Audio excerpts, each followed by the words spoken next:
മാന്യ സ്നേഹിതർക്ക് സ്നേഹവന്ദനങ്ങൾ. ശ്രീമാൻ നരേന്ദ്രമോദിയുടെ മൂന്നാമത്തെ മന്ത്രിസഭ അധികാരത്തിലേറിയിരിക്കുകയാണ്.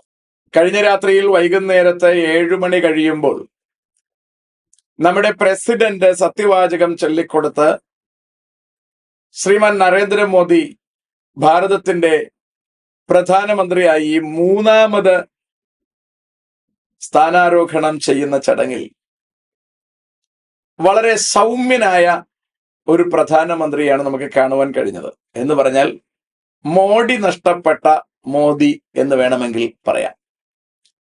കഴിഞ്ഞ 2 പ്രാവശ്യവും അഹങ്കാരത്തോടുകൂടിയും ഒരുപാട് ധൈര്യത്തോടുകൂടിയും ഓവർ കോൺഫിഡന്റ് ആയിട്ടും ഒക്കെ രാജ്യം ഭരിക്കാൻ പാർലമെന്റിലേക്ക് നടന്നു കയറിയ മോദിജി ഇപ്പോൾ അങ്ങോട്ടേക്ക് കടക്കുമ്പോൾ അത്തരത്തിലുള്ള അഹങ്കാരമില്ല, ഉടുപ്പിൽ താമരയുടെ ചിഹ്നമില്ല, അനാവശ്യ കോലാഹലങ്ങൾ ഒന്നുമില്ല. വളരെ ശാന്തമായ ഒരു ചടങ്ങ്. 10 വർഷം രാജ്യം ഭരിച്ചു കഴിയുമ്പോൾ ഒരു മനുഷ്യൻ ഇത്രയ്ക്ക് പക്വത പ്രാപിക്കുമോ എന്ന് നമ്മൾ ഞെട്ടിപ്പോകും. ഇലക്ഷൻ പ്രചരണ വേളയിൽ പോലും ഗർവത്തോടെ സംസാരിച്ചിരുന്ന നമ്മുടെ പ്രധാനമന്ത്രി ഒരുപാട് ഇരുത്തം വന്നിരിക്കുന്നു എന്നുള്ളതാണ് ഇപ്രാവശ്യത്തെ റിസൾട്ട് കൊണ്ടുവന്നിരിക്കുന്ന ഒരു മെച്ചം. അപ്പോൾ ഏതു വലിയവനെയും ഏത് ധാർഷ്ട്യക്കാരനെയും മര്യാദ പഠിപ്പിക്കുവാൻ, മര്യാദക്കാരനാക്കാൻ കഴിയുന്ന ഒന്നാണ് ജനാധിപത്യം അല്ലെങ്കിൽ ഡെമോക്രസി എന്നത് ഇപ്പോഴാണ് എനിക്ക് മനസ്സിലാക്കുവാൻ കഴിഞ്ഞത്. ഇത്തവണ 400 സീറ്റ് എന്ന് പറഞ്ഞ് കേരളത്തിൽ വന്ന് വീമ്പിളക്കിയ നരേന്ദ്രമോദിക്ക് അന്ന് മൈക്കിന്റെ മുമ്പിൽ കാണിച്ച ആ ധൈര്യവും ധാർഷ്ട്യവും ഒന്നും റിസൾട്ട് വന്നതിന് ശേഷം അദ്ദേഹത്തിന്റെ മുഖത്ത് കാണാനില്ല. ആദ്യ റൗണ്ടിൽ മോഡി പോലും 6000 വോട്ടുകൾക്ക് പിന്നിൽ എന്ന് ഒരു ഘട്ടത്തിലെങ്കിലും എഴുതപ്പെട്ട് കണ്ടത് അദ്ദേഹത്തിന്റെ നെഞ്ചിടിപ്പ് കൂട്ടിക്കാണും. BJP പ്രവർത്തകർക്ക് എല്ലാവർക്കും ആ പ്രതിസന്ധി ഉണ്ടാക്കി എന്നതിന് സംശയം വേണ്ട. ഹിന്ദി ഹൃദയഭൂമി മുഴുവൻ തൂത്തുവാരും എന്ന ചിന്തയൊക്കെ ഉണ്ടായിരുന്നു എങ്കിലും താമര ഇതളുകൾക്കിടയിൽ പുഴുക്കുത്തുണ്ടായി എന്ന് തിരിച്ചറിവ് നൽകിക്കൊണ്ട് ഉത്തർപ്രദേശ് മുഖ്യമന്ത്രി യോഗിയുടെ കാലുവാരൽ തന്നെ സംഭവിച്ചിരിക്കുന്നതായി രാഷ്ട്രീയ നിരീക്ഷകർ വിലയിരുത്തുന്നത് നമുക്ക് മനസ്സിലാക്കാൻ ഒരുപാട് കാര്യങ്ങളുണ്ട്. മോദി എന്ന പ്രധാനമന്ത്രി ഇന്ത്യയിൽ എന്തൊക്കെയോ വലിയ സംഭവം വരുത്തി തീർക്കുമെന്നൊക്കെ വീമ്പിളക്കിയ അനേകരുണ്ട് എങ്കിലും ബൈബിൾ പറയുന്നത് ഒരാളെ ഉയർത്തുന്നതും താഴ്ത്തുന്നതും ദൈവമാണ്. ഒരാളുടെ അഹങ്കാരം ഒഴിവാക്കുന്നതും അയാളെ ശാന്തനാക്കുന്നതും ദൈവമാണ്. ഇതൊക്കെ പറഞ്ഞിരിക്കുന്നത് ബാബിലോൺ സാമ്രാജ്യം ഭരിച്ചിരുന്ന നെബൂഖദ്നേസറാണ്. അഹങ്കാരത്തിന്റെ തിമർപ്പിൽ ലോകമഹാത്ഭുതങ്ങളിൽ ഒന്നായിരുന്ന തൂക്കുവനം ഉണ്ടാക്കി ഭാര്യയ്ക്ക് നൽകിയ ശ്രേഷ്ഠനായ മഹാനായ നെബൂഖദ്നേസർ തന്റെ കൊട്ടാരത്തിന്റെ മുകളിലൂടെ ഉലാത്തുമ്പോൾ ഞാനിതെല്ലാം എന്റെ സ്വന്തം മഹാത്മ്യത്തിന് വേണ്ടി ഉണ്ടാക്കിയതാണല്ലോ എന്ന് ഹൃദയം കൊണ്ട് പറയുമ്പോൾ മാനസിക വിഭ്രാന്തിയിലാക്കി ആ മനുഷ്യനെ 7 കൊല്ലം ഒരു മനോരോഗിയാക്കി തുടരുവാൻ അനുവദിച്ചയാളാണ് നമ്മുടെ ദൈവം. അതിനുശേഷം അയാൾ തിരിച്ചറിഞ്ഞു ഓരോ സിംഹാസനത്തിൽ ഇരുത്തുന്നത് ദൈവമാണെന്ന് തിരിച്ചറിയുന്നത് വരെ അദ്ദേഹം കാട്ടിൽ മഞ്ഞുകൊണ്ടു എന്നാണ് തിരുവെഴുത്ത് പരാമർശിക്കുന്നത്. ഇവകളൊക്കെ രാജ്യം ഭരിച്ച, ഉലകം ഭരിച്ച രാജാക്കന്മാരുടെ കഥകൾ. അദ്ദേഹത്തിന്റെ കൊച്ചുമകൻ ബെൽസസർ അപ്പൂപ്പൻ യെരുശലേം ദൈവാലയം നശിപ്പിച്ചിട്ട് അവിടെ നിന്ന് എടുത്തുകൊണ്ടുവന്ന പാത്രങ്ങളിൽ മദ്യപിക്കാൻ തയ്യാറായി. ആ മനുഷ്യന്റെ നേർക്ക് ദൈവത്തിന്റെ വിരൽ അന്ന് രാത്രി അയാൾ മദ്യപിച്ചു കൊണ്ടിരിക്കുമ്പോൾ തന്നെ ഊട്ടുപുരയുടെ അകത്തെ ചുമരിൽ എഴുതി. മെനെ മെനെ തെക്കേൽ ഉഫർസീൻ എന്നാണ് എഴുതിയത്. അതിന്റെ അർത്ഥം നിന്നെ തൂക്കി നോക്കി കുറവുള്ളവനായി കണ്ടിരിക്കുന്നു, നിന്റെ രാജ്യത്വം അളന്ന് അതിന് അന്തം വരുത്തിയിരിക്കുന്നു, നിന്റെ രാജ്യം മേദ്യർക്കും പാർസികൾക്കുമായി കൊടുത്തിരിക്കുന്നു.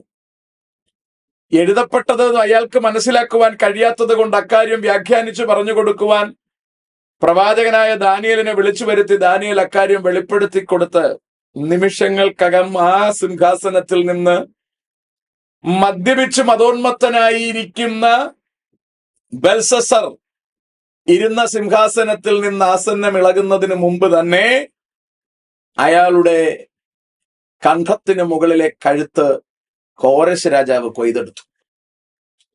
അങ്ങനെ മേദ്യനായ ദാര്യാവേശിന്റെ മരുമകനായ പേർഷ്യൻ രാജാവായിരുന്ന കോരശ് ബാബിലോണിനെ പിടിച്ചെടുത്തുകൊണ്ട് ബാബിലോൺ, മേദ്യ, പേർഷ്യ എന്ന 3 രാജ്യങ്ങൾ ചേർത്തുകൊണ്ട് ഭരണം ആരംഭിച്ചു. അവിടെയും ദാനിയേൽ പ്രമുഖനായിരുന്നു എന്ന് നമ്മൾ ദാനിയേൽ പ്രവചനം 6-ാം അധ്യായത്തിൽ വായിക്കുന്നു. നമുക്ക് അങ്ങോട്ടേക്കൊന്നും തൽക്കാലം പോകേണ്ട. ഏതായാലും കാലഘട്ടം പിന്നെയും മുൻപിലേക്ക് പോയി. ഭാരതത്തിൽ നമുക്ക് ഒരുപാട് ഭരണാധിപന്മാർ വന്നു. ഇത്രയേറെ അഹങ്കാരത്തിന്റെ മേൽപ്പൊടിയോടുകൂടി ഭാരതം ഭരിച്ച മറ്റാരും ഉണ്ടായിരുന്നില്ല എന്ന് നമുക്കറിയാം.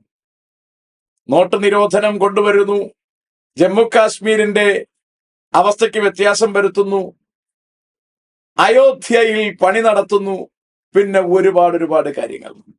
ഏറ്റവും പ്രധാനം, അടുത്ത റൗണ്ടിന് വരുമ്പോൾ ഒരുപാട് MP-മാരുണ്ടാകുമെന്നും അവർക്കെല്ലാവർക്കും ഇരിക്കാനുള്ള സുന്ദരമായ പാർലമെന്റും ഉണ്ടാക്കി വെച്ചിട്ടാണ് മോഡി കഴിഞ്ഞ തവണ പടിയിറങ്ങിയത്.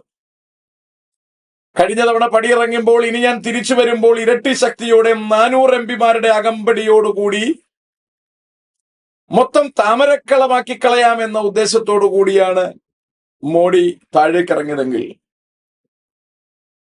മോദിയുടെ അനാവശ്യം മോഡി മുഴുവൻ അഴിച്ചു വച്ചിട്ട് സാധാരണ മോദിയായി അതിനകത്തേക്ക് കയറേണ്ടി വന്നു. വളരെ സന്തോഷമുള്ളത്, മോദി, നരേന്ദ്രമോദി ഒരു മനുഷ്യനായി മാറിയിരിക്കുന്നു. ഇനി ഭാരതത്തിന് അദ്ദേഹത്തിൽ നിന്ന് എന്തെങ്കിലുമൊക്കെ നന്മ പ്രതീക്ഷിക്കാം എന്ന് ഞാൻ കരുതുന്നു. എന്നിരുന്നാലും ഏറ്റവും നീചമായ ഒരു കാര്യം 1-ാമത്തെ റൗണ്ടിൽ കാണുന്നു. അദ്ദേഹത്തിന്റെ മന്ത്രിസഭയിൽ ഒരു മുസ്ലിം സീറ്റ് പോലും അദ്ദേഹം മാറ്റിവെച്ചില്ല. അതൊരൽപ്പം കടന്നുപോയോ എന്ന് സംശയമുണ്ട്. മന്ത്രിസഭാ വിപുലീകരണം വരുമ്പോൾ അക്കാര്യം ശ്രദ്ധിക്കുമെന്ന് കരുതുന്നു. അതോ അവരെ പൂർണ്ണമായും ഒഴിവാക്കിയതാണോ എന്നറിയില്ല. എങ്കിലത് രാജ്യത്തോടും ഭരണഘടനയോടും ചെയ്യുന്ന അനീതി തന്നെയാണ് എന്നതിന് സംശയം വേണ്ട. നമ്മൾ ഇവരെ BJP-യുടെ ത്രയങ്ങൾ എന്നറിയപ്പെട്ടിരുന്ന മോദിയും ഷായും യോഗിയും ചേരുന്ന അതിനകത്ത് തന്നെ പുഴുക്കുത്ത് സംഭവിച്ചതായി ഈ ഇലക്ഷൻ റിസൾട്ട് വന്നപ്പോൾ എല്ലാവർക്കും ബോധ്യമായി. കേരളത്തിൽ താമര വിരിഞ്ഞോ എന്ന് ചോദിച്ചാൽ വാസ്തവത്തിൽ താമര വിരിഞ്ഞിട്ടൊന്നുമില്ല. 67 മുതലോ 70 മുതലോ എങ്ങണ്ടോ ആണ്, അതിന്റെ കൃത്യം വർഷം ഞാൻ ഓർക്കുന്നില്ല, ഞാൻ എവിടെയോ വായിച്ചതാണ്. ശ്രീ O. രാജഗോപാൽ പാലക്കാടോ എവിടെയോ മത്സരിച്ചിട്ടുണ്ട്. അവിടം തൊട്ട് ദീർഘനാളുകൾ കേരളത്തിലുടനീളം കണ്ട എല്ലാ ഇലക്ഷനും മത്സരിച്ച് അവസാനം അയാൾ വയോധികനാകുമ്പോൾ നേമത്തെ ജനം കരുതി പാവത്തിന് ഇപ്പോഴെങ്കിലും ഒരു സീറ്റ് കൊടുക്കണം. അങ്ങനെയാണ് ആദ്യമായി കേരള നിയമസഭയിലേക്ക് ഒരു താമര വിരിയുന്നത്. പിന്നീട് ആ താമര ഉണങ്ങിപ്പോയി, പിന്നീട് വിരിഞ്ഞിട്ടില്ല. ഇപ്പോൾ നമ്മൾ കാണുന്നു, ലോകസഭയിലേക്ക് കേരളത്തിൽ നിന്നൊരാൾ താമരപ്രതിനിധിയായി എത്തുകയാണ്. താമരപ്രതിനിധിയായി അദ്ദേഹം എത്തുന്നു എന്ന് പറയുമ്പോഴും അദ്ദേഹം തന്നെ പറഞ്ഞിരുന്നു, ഇത് BJP-യുടെ വോട്ടല്ല.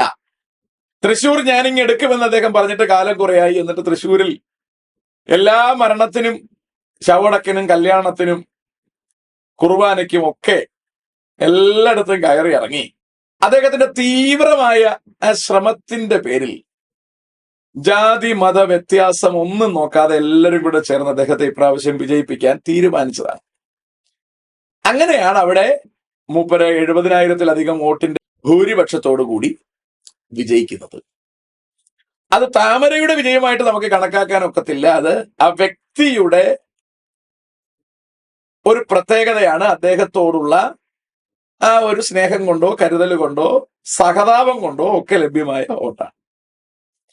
എന്നാൽ തിരുവനന്തപുരത്ത് രാജീവ് ചന്ദ്രശേഖരൻ വിജയിച്ചിരുന്നു എങ്കിൽ അതിന് നമുക്ക് താമര വിടർന്നു എന്ന് പറയാമായിരുന്നു.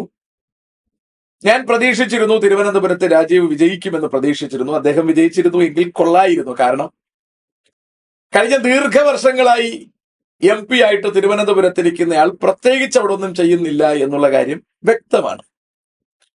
അവിടുത്തെ അഴുക്കുചാലിന്റെ ക്രമീകരണം പോലും വൃത്തിക്ക് ചെയ്യാൻ കഴിഞ്ഞിട്ടില്ലാത്ത ഒരു MP ആണ് അദ്ദേഹം. ശരിക്കും തിരുവനന്തപുരത്തിന്റെ മുഖച്ഛായ മാറ്റുവാൻ കഴിയുന്ന ദീർഘവർഷങ്ങളാണ് അദ്ദേഹത്തിന് ലഭ്യമായത്. ഒരു ചുക്കും ചെയ്തിട്ടില്ല, ഇപ്പോഴും ചെയ്യാൻ സാധ്യതയുമില്ല. രാജീവ് വിജയിച്ചിരുന്നു എങ്കിൽ തലസ്ഥാന നഗരി ലഭ്യമായി എന്ന കാരണത്താൽ ഡൽഹി കൂടുതൽ ശ്രദ്ധ ഇങ്ങോട്ട് ചെലുത്തുകയും കേരളത്തിലാകമാനം ഇവരുടെ വേരുറപ്പിക്കേണ്ടതിന് വേണ്ടി ഒരു വികസന പ്രവർത്തനങ്ങൾക്ക് അല്പം കയറൂരി കാര്യങ്ങൾ ചെയ്തേനെ എന്നുമാണ് ഞങ്ങൾ ധരിച്ചിരുന്നത്. പക്ഷേ ദൗർഭാഗ്യവശാൽ പിന്നെയും തരൂർ തന്നെ വിജയിച്ചു. അതുപോലെ ആറ്റിങ്ങലിലും ഏറെക്കുറെ ബലാബലം ഒരു മികവ് കാഴ്ചവെച്ചിരിക്കുന്നു. അടുത്ത പ്രാവശ്യം അവിടെയും വിജയസാധ്യതയിലേക്ക് പോകുവാനുള്ള സാധ്യതയുണ്ട്. LDFും UDFും ഇങ്ങനെ ശക്തന്മാരെ നിർത്തിയില്ലെങ്കിൽ അവിടെ താഴെ പോകും. അത്രയും വലിയ ശക്തിയൊന്നും അവിടെ BJPക്ക് ലഭ്യമല്ല. അതുപോലെ ഇങ്ങനൊരു വളർച്ച ഇപ്പോൾ സുരേഷ് ഗോപിയൊക്കെ പ്രവർത്തിക്കുവാൻ സാധ്യതയുണ്ട്. രാജീവ് ചന്ദ്രശേഖരൻ പിന്നെയും കഴിഞ്ഞ പ്രാവശ്യം സുരേഷ് ഗോപി തൃശൂരിൽ പ്രവർത്തിച്ചതുപോലെ രാജീവ് ചന്ദ്രശേഖരൻ ഇവിടെ നിന്ന് പോകാതെ തിരുവനന്തപുരത്ത് നിന്ന് പ്രവർത്തിക്കാൻ തയ്യാറായാൽ MP ആകാനുള്ള സാധ്യത ലഭ്യമായില്ലെങ്കിലും കുറച്ച് കാശ് കേന്ദ്ര ഗവൺമെന്റിൽ നിന്ന് കൊണ്ടുവന്ന് തിരുവനന്തപുരത്തിന്റെ മുഖച്ഛായയ്ക്കൊക്കെ ഒരു വ്യത്യാസം വരുത്തി പ്രധാനമന്ത്രി 1-2 പ്രാവശ്യമൊക്കെ വിളിച്ചിറക്കി എന്തെങ്കിലുമൊക്കെ ഉദ്ഘാടനമൊക്കെ നടത്തിച്ചിട്ട് തിരിച്ചു വിട്ടാൽ തിരുവനന്തപുരത്ത് മറിക്കാൻ കഴിഞ്ഞേക്കും. അതുമല്ല, അടുത്ത MLA ഇലക്ഷനിലൊക്കെ കൂടുതൽ താമരകൾ വിരിയുവാനുള്ള സാധ്യതയുണ്ട്. അടുത്ത MP ഇലക്ഷനിൽ കൂടുതൽ താമരകൾ വിരിയാനുള്ള സാധ്യത നിശ്ചയമായും തള്ളിക്കളയാൻ കഴിയില്ല. അപ്പോഴും നാം അറിയേണ്ട ഒരു കാര്യം, ഇപ്പോൾ കേന്ദ്ര ഭരണം ഒരു ഞാണിന്മേലുള്ളൊരു കളിയാണ്. അതുകൊണ്ടാണ് മോഡിക്ക് ശരിക്ക് കൈയൊന്നുയർത്തി വീശാൻ പോലും ഒരു ധൈര്യമില്ല. കാരണം കൈ ഉയർത്തി വീശുമ്പോൾ എന്തെങ്കിലും ഒരു പരുവക്കേട് നിതീഷ് കുമാറിനോ ചന്ദ്രബാബുവിനോ എന്തെങ്കിലും ഒരു പരുവക്കേട് തോന്നി ആ പാളയത്തിൽ നിന്ന് നേരെ വാരിക്കെട്ടി അവർ മറുപാളയത്തിലേക്ക് പോയാൽ സിംഹാസനം താഴെ പോകുമെന്ന് മോഡിജിക്ക് ഉറപ്പുണ്ട്. അതുകൊണ്ടാണ് മോഡിജി വളരെ ശാന്തനായിരിക്കുന്നത്. മോഡിജി അങ്ങനെ തന്നെ അവസാനം വരെ തുടരുമെന്നൊന്നും നമുക്ക് പ്രതീക്ഷിക്കാൻ കഴിയില്ല. കാരണം ഇത് മോഡിജിയാണ്. അതുകൊണ്ട് തന്നെ ഏറെ താമസിയാതെ തന്നെ ചന്ദ്രബാബുവിനെയും നിതീഷിനെയും സ്വന്തം വറുതിയിൽ വരുത്തുവാനുള്ള ശ്രമം മോഡിജി നടത്തും. ആപ്പൂരിയ കുരങ്ങന്റെ അവസ്ഥയിലേക്കാക്കും. എന്ന് പറഞ്ഞാൽ ഒരു പരുവത്തിന് വരെ കൊണ്ടിരുത്തിയിട്ട് ആപ്പൂരി കൊടുക്കും. വാലോ വൃഷണമോ ഒക്കെ തടിയിലിടയിലാക്കും. പിന്നീട് മിണ്ടാതെ 5 കൊല്ലം ചന്ദ്രബാബു ആയാലും നിതീഷ് ആയാലും ഇരിക്കും. അങ്ങനെ ആക്കിയതിന് ശേഷം മോഡി ഇപ്പോഴത്തെ സ്റ്റൈല് മാറ്റും. 2025 പകുതിക്ക് മുമ്പ് അത് ചെയ്യേണ്ടിയിരിക്കുന്നു. കാരണം RSSന്റെ 100 വർഷം തികയുന്നതിന് മുമ്പ് ഭാരതത്തെ ഹിന്ദു രാഷ്ട്രമാക്കി മാറ്റുന്നൊരു സംവിധാനം ഉണ്ടാകുമെന്നാണ് കേട്ടുകേൾവി. അവിടേക്കാണ് ശ്രമം പോകുന്നതെങ്കിൽ ചന്ദ്രബാബുവിനെയും നിതീഷിനെയും ഒതുക്കേണ്ടതായിട്ടുണ്ട്. മാത്രമല്ല, രാഹുലിന്റെ കൂടെ നിൽക്കുന്ന 100 സീറ്റിൽ 50 എണ്ണം കൊണ്ടുപോകുമെന്നാണ് രാഷ്ട്രീയ നിരീക്ഷകർ പറയുന്നത്. എത്ര എണ്ണം കൊണ്ടുപോകുമെന്ന് അറിയാൻ പാടില്ല.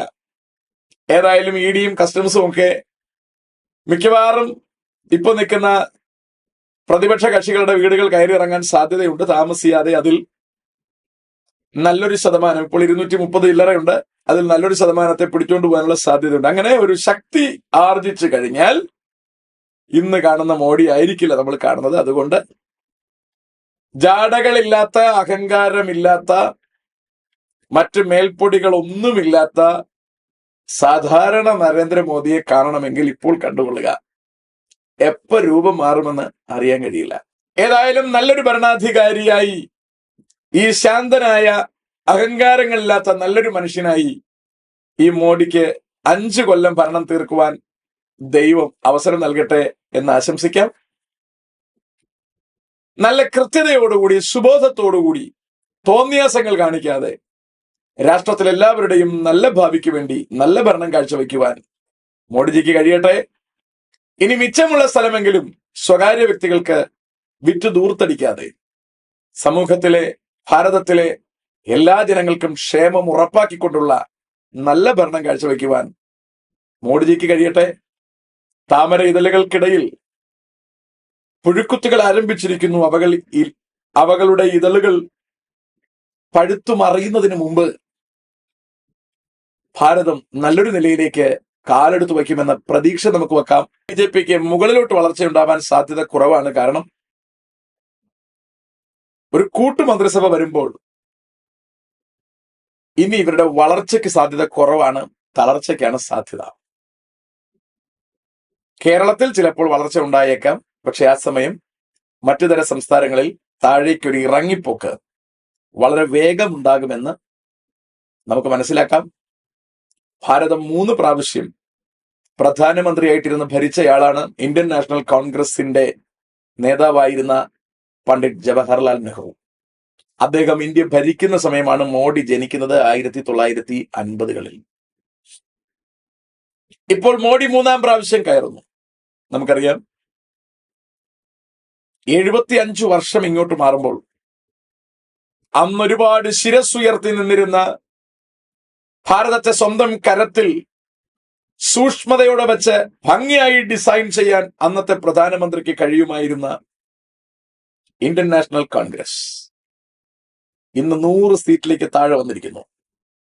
അങ്ങനെയാണ് എങ്കിൽ കഴിഞ്ഞ 10 വർഷം മൃഗീയ ഭൂരിപക്ഷത്തിൽ മുൻപിലേക്ക് വന്നിരുന്ന ബിജെപി പുറകോട്ടിറങ്ങാൻ തുടങ്ങിയിരിക്കുന്നു. ഇതളുകൾ ഉണങ്ങുവാൻ തുടങ്ങിയിരിക്കുന്നു. ഇത് തന്നെയാണ് ലോകത്തിലെ എല്ലാ രാഷ്ട്രീയ പാർട്ടികളുടെയും ഗതി. ഒരിക്കൽ ഉയരും, നോക്കി നിൽക്കുമ്പോൾ താഴേക്ക് കൂപ്പുകുത്തും. ഭരണാധിപന്മാർ മാറി മറിയുമ്പോഴും പാർട്ടികൾ മാറി മറിയുമ്പോഴും ഭാരതം അങ്ങനെ തന്നെ നിലനിൽക്കും. നല്ലൊരു ഭാവി ഭാരതത്തിലെ ഉണ്ടാകട്ടെ. വരും തലമുറകൾക്ക് അത് അനുഗ്രഹമായി മാറട്ടെ. May God bless everybody, especially പുതിയ മന്ത്രിസഭയെ, പാർലമെന്റിലെ എല്ലാ MP മാരെയും ദൈവം അനുഗ്രഹിക്കുമാറാകട്ടെ. എല്ലാവർക്കും നന്ദി.